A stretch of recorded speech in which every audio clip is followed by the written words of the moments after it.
Hi guys, welcome to today's SetrocJC channel daily video. As usual, if you enjoy the content, please don't forget to like, subscribe and comment below. Now strap yourselves in, let's get on with today's daily topic. This week's alternative news part 5. Today's first story, Chinese hospital seeks virgin's blood. Yeah, you didn't hear me wrong. Chinese hospitals' request for blood from healthy female virgins for use in medical research has been condemned as insulting to women, state-run media reported Monday.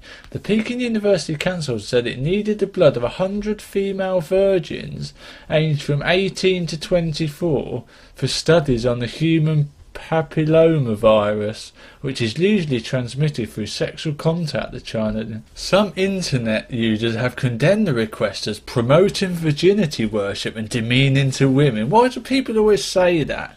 Demeaning to women? What, just because they're virgins? That's not demeaning, is it? That's seen as a good thing. Male virgins are not needed, just females. How is this science, wrote one user. Well, because they want females, don't they? There's obviously something going on scientifically, I expect, that says that the women have got less chance of having this virus if they're virgins, isn't it? The hospital defended the call for donors, saying that virgins' blood was less likely to be infected. Yeah, that told you. Heard it from the scientist. So apparently it says here that female virgins were traditionally seen as prerequisite for marriage in China, and today many Chinese men still prefer their wives to be virgins. Well, of course they do. Every man wants their wife to be a virgin if it's possible, don't they? But I think in this day and age that's hard to come by, especially in England. I don't think there's many 18 to 24-year-old virgins anymore, which is a shame really, because I think people get stuck into that side of things a bit too soon now. The continued importance attributed to virginity combined with relaxed sexual mores in recent decades has led to the growth in the market, get this, for artificial hymens in restorative surgery, which allows women to appear to be virgins. And people go into hospital and have some stuff put back in. I don't know the ins and outs of it, I'm just making it up, but it sounds like they have stuff put back in so that they appear to be virgins again, so that they can get married to people who are looking for virgins. That's a bit flipping, what's the word? Underhand, isn't it? What about the poor blokes? They're expecting a virgin. She could have been round the block 10 times, this bird, but she's had her things put back in to appear like a virgin. That's not fair, is it? That's a bit desperate doing that, isn't it? What, so before they marry you, they have you tested to make sure you're still a virgin, some of these people? But some commentators in China have said the pressure placed on women to remain virgins is demeaning and evidence of a double standard. They always say, whenever there's like a one-sided thing like this, where they want men or women, there's always people that come in saying it's a double standard or it's belittling people, isn't there? It's like, no, just because they want one or the other, there's obviously a reason for it, isn't there? It's not like they're just saying it for the sake of it. I'm sure someone's thought it through. Okay, so the next article. 1 in 4 charities, 0 givers. So apparently in Britain, only 1 in 4 people actually give little or nothing to charity. Well, that's probably because 1 in 4 can't afford to give to charity, isn't it? Not everyone can afford to give their money to charity. A lot of people live on benefits and stuff like that, and probably have big bills, big mortgages and childcare. Childcare's not cheap nowadays, believe me. I think if you can afford to give to charity, then you should, but I don't think you should be pressured into giving to charity. At the end of the day, it's called a charity, isn't it? Which means that people have to choose to give to it. They can't expect everyone to give to charity. Like I said in one of my podcasts, even when you do give to charity, I was giving to a charity and they used to ring me up like every month or two asking for me to give more to charity. So, oh, thank you, thanks for giving us £10 a month, so that's alright. Can you give us a bit more because we're trying to build this hospital? So, no, I can't give you any more, I'm afraid.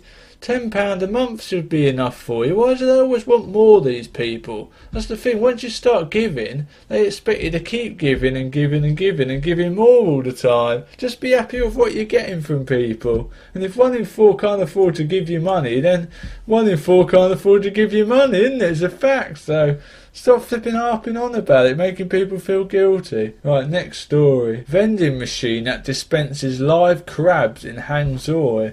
I think that's right, in China. So there's a vending machine in China which basically vends these crabs that are alive, but because they're chilled down to like 5 degrees and something, they're shrink wrapped in plastic boxes.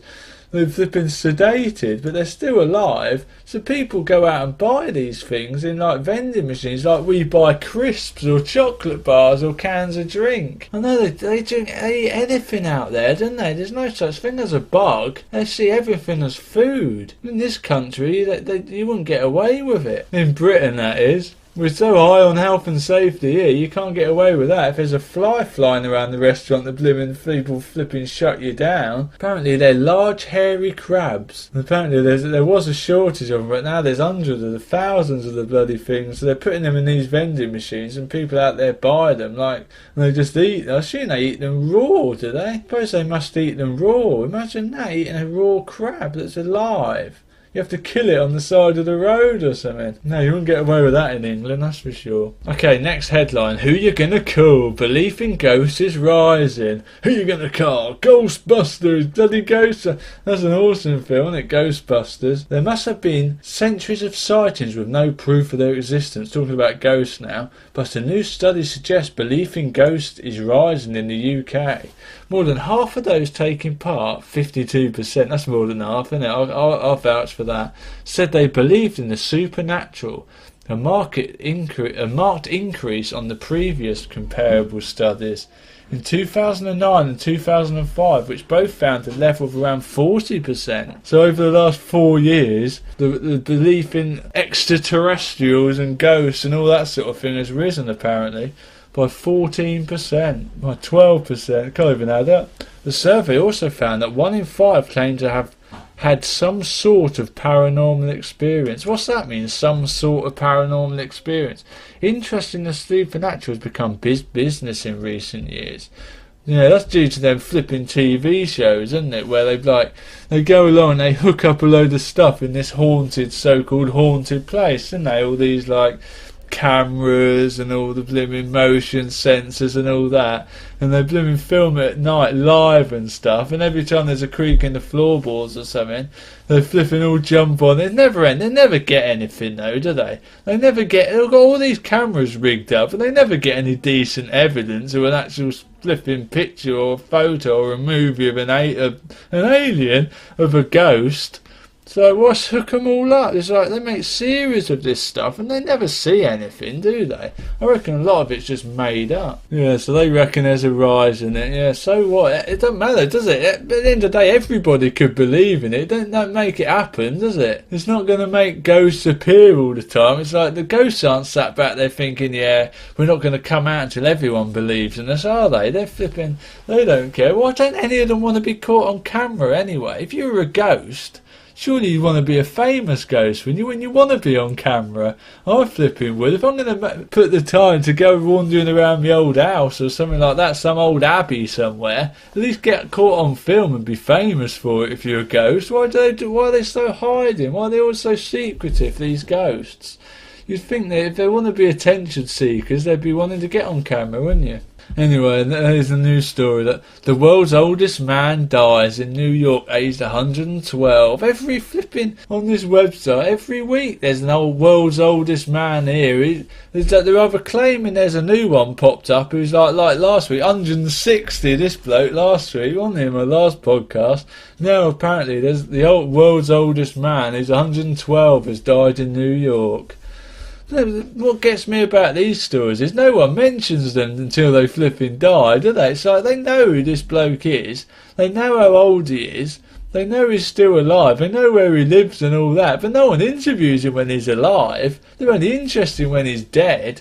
It's like, that must be a bit flipping horrible for him, isn't it, knowing that he's going to make more news when he dies than he did when he was living. Anyway, Guinness consultant Robert Young says Sanchez Blanches died Friday. Who's all this? Guinness consultant died at a nursing home in Grand Island, New York. Nicknamed Shorty, he became the world's oldest man when some bloke died in June last year. Anyway, he's gone now, unfortunately. Bye bye. Next week there'll be another one.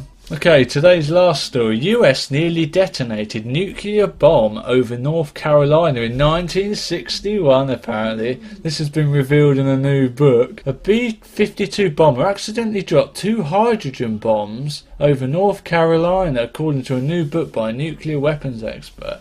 Only a simple low-voltage switch prevented the blast. What do they mean by a simple low-voltage switch? I thought all bombs and all dynamite and all like explosives, they were all a switch away from going off, so I don't see what the flipping relevance of that is unless I'm missing something. Submarines driving around now in the ocean that could blow up the world, I expect, if they fired their blooming missiles in the right place, and they're all only one small switch away, aren't they? So I don't see what the relevance of this story is, really. The weapon's parachute deployed, resulting in a soft landing and the weapon being recovered intact. Apparently it was twice the power of the one that went off in Hiroshima. Oh no, 260 times more powerful. Flipping heck, that would have done some damage, wouldn't it? Not that I'm an expert on explosions, but that would have done a lot of damage, and I wouldn't have been born. Half of us wouldn't have been born, would we, if that had gone off? Hope you enjoyed this content, guys. Please don't forget to like, subscribe and comment below. I'll catch you in the next video.